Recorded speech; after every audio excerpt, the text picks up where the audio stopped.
Ukraine war జరుగుతుంది, మనకు సంబంధం ఏంటని అనుకోదు. సడన్గా మన యూరియా పెరిగిపోయింది ధర అంటే యుక్రెయిన్ వార్ వల్ల.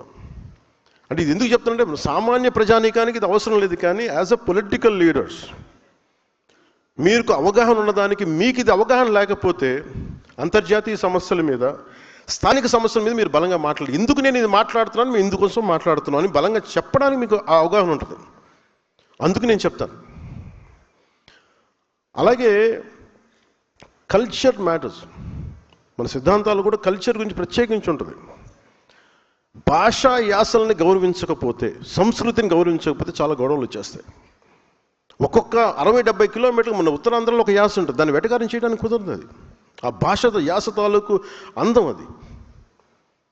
సో మిగతా జిల్లా వాళ్ళు అట్లాగే చూసుకుంటే చిన్నప్పుడు నేను వినేవాడిని అవన్నీ.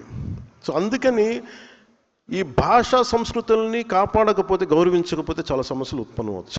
సో ఇట్లాగే అన్ని ఈ భాషా సంస్కృతుల్ని కాపాడకపోతే, గౌరవించకపోతే చాలా సమస్యలు ఉత్పన్నమవుతాయి. సో ఇట్లాగే అన్నీ పెట్టుకునే దీనిని ఇవన్నీ కలిస్తేనే భారతదేశం అనే దానికి బలంగా ఉండటానికి ఏమి చెయ్యాలి అన్న దాంతో పెట్టిన ఇవన్నీ ఈ సిద్ధాంతాలు.